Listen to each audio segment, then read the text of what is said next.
all of these big dick deviants is all catching hell in 2024. It's up for all of them. It don't matter if you Diddy or whoever you is. I never thought that we would see the day where Diddy would get arrested, and I told you guys in that Maria Z interview in 2021 that no one tells on Diddy. Hi everyone, welcome to A-Listers Hub.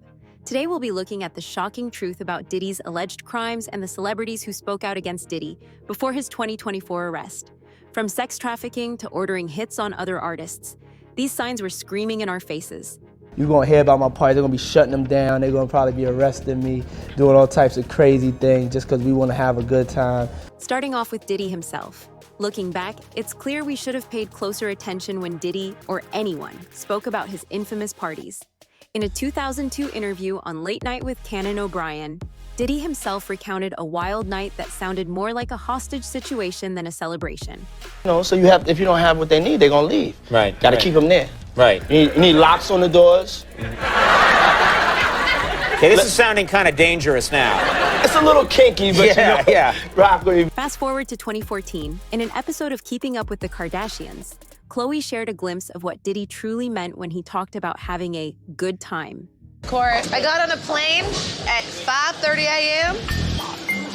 Well, this party, I think half the people there were butt naked. You would have loved it.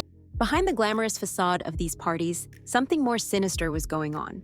Allie Carter is one of the victims who bravely spoke out years before Diddy's arrest. In an affidavit she submitted to the authorities, Allie exposed Diddy and other celebrities. She revealed that she was only 15 years old when she and other minors were trafficked and used as favors in these parties. It wasn't just adults in these parties. The adults were responsible for the child sex slaves that were in the party. And one of those children were me. Jaguar Wright. Back in 2014, Jaguar had the same trafficking claims about Diddy.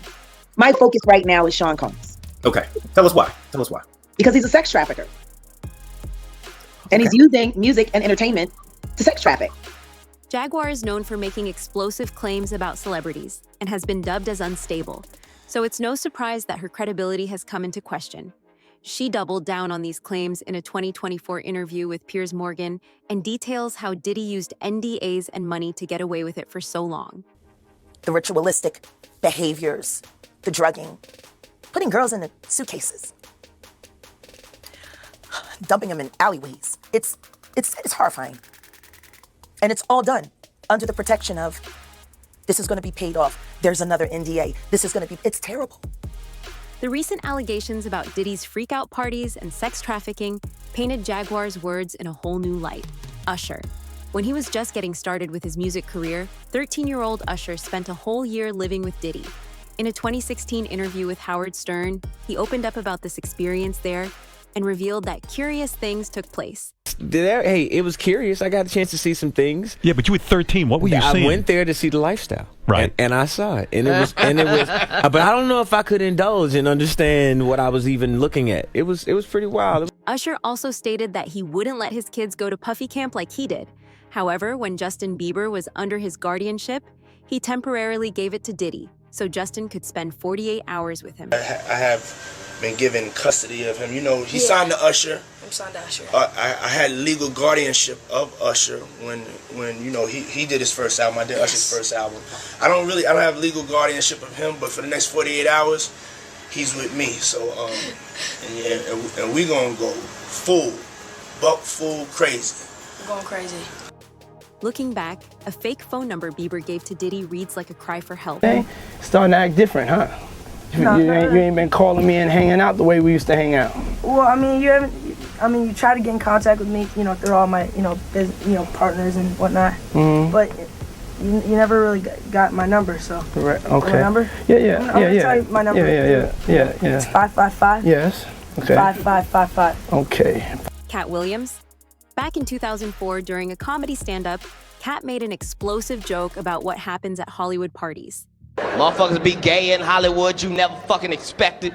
They be having these big-ass mansion parties, and the mansion party, the whole mansion is a party, and then it's a separate party in the little rooms. You be looking at all the goddamn rooms, and you fuck around and look in the wrong room and shit. Nick, come here. Is that two niggas kissing? It's unclear if Cat was referring to Diddy's freak-off parties, but fast forward to January 2024, he made some interesting remarks about Diddy's parties on Club Shay Shay and said he had to turn down some money. Now, I've had to turn down $50 million 4 times. 4 times. Just to protect my integrity and that virgin hole I was telling you about. Right. Because P. Diddy be wanting to party. And you gotta tell him no. You got to tell him no. I did. I did. While Cat's credibility has been in question due to his history of abusive behavior and run-ins with the law, the months that came after that interview made his remarks more relevant. Meek Mill. While Meek Mill himself didn't come out to say anything about Diddy, a recording of what sounds like him and Diddy being intimate was released in January 2024. The alleged bodyguard who leaked it claims that all the drinks were spiked, so he wasn't supposed to be conscious when it happened. All the champagne was spiked, son. Like, all the champagne was spiked. Everybody was passed the fuck out. I don't drink, so I was playing that shit off like I don't fucking drink. I smoke, nigga. Like, I smoke and I had my own weed, but, like, everybody was passed out. Yo, Diddy had that man in the room. Look, yes, I put my ear to the fucking door and I brought the phone because Diddy started going in overdrive. I ain't know what the fuck was going on, but I just heard balls slapping against ass cheeks. I heard niggas struggling to take dick. I heard niggas being like, yeah, daddy. Like, when he started all that daddy this and daddy that, and then I heard some hollering and struggling like, yeah, I kept the phone there and I recorded all that shit because I was like, this nigga Diddy rich. So I'm finna put the squeeze on and get me a couple dollars and just say, you know what I'm saying?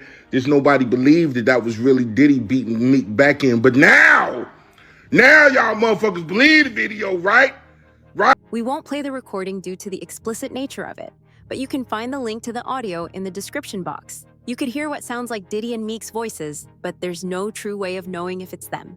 Looking at this video from 2019, this moment between Diddy and Meek raises some red flags. Man, you doing it, man. You deserve it, daddy. You putting in that work. Proud of you. I love you. Yeah. Orlando Brown. In this video filmed before Diddy's arrest, former child star Orlando Brown revealed that he has made love with several male rappers, including Diddy. You smashed him? You smashed him when it was a girl? I didn't smash anything. So how you know we that? made love. We made love. Who you made love with? Diddy, Bow Wow, Busta Rhymes.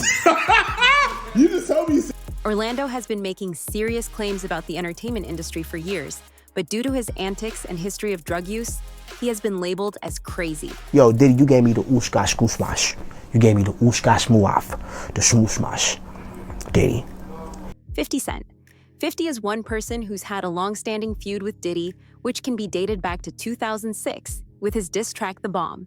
In this track, he claims that Diddy had something to do with the murder of Biggie Smalls. Who shot Biggie Smalls? We don't get them, they gon' kill us all. Man, Puffy know who hit that nigga, man, that nigga saw.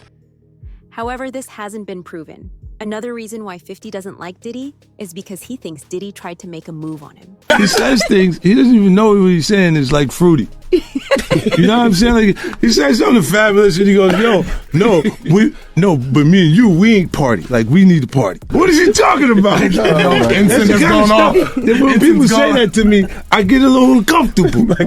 I get uncomfortable. Like, he said something to me one time, a long time ago. At Chris Lighty's wedding, he told me he'd take me shopping. I looked at him like, what'd you just say? Let me move, man, before I do something. You gonna make me mess up the wedding. Oh, that's a nice gesture. Let me get out of no, dude, you take me. That's what a guy says to a girl. 50 has been very vocal about his dislike for Diddy and has been gathering information about him for over a decade. He turned this information into a docuseries titled Diddy Do It and sold it to Netflix. This series will cover the trafficking, racketeering, sexual assault, and violence abuse allegations against Diddy. P. Diddy, Puff Daddy, P. Diddy. Yeah. Diddy Do It, right? Yeah. I know you've been heavy on social media talking about it. He did it. Tupac Shakur. Speaking of conspiracy theories, 50 Cent also claims that Diddy got Tupac killed. There also isn't much backing this up. Before his passing, Tupac did reveal that he was skeptical of Diddy. In 1995, Tupac was asked by Vibe magazine if he believed that Diddy was connected to his shooting that happened the previous year. And he said, quote unquote, "I believe so. It's between me and him and only he knows." I believe so. I do believe so. I have proved things that I can say that will back up my claim, but this is not for the world to know about. You know what I mean? It's between me and him, and only he knows. About a year from this, Tupac was involved in another shooting, this one proving fatal. Keith D. Davis, who was arrested in 2023 for Tupac's murder, revealed that Diddy offered him $1 million to carry out a hit on Tupac. Bet you Keith D getting locked up for Tupac murder?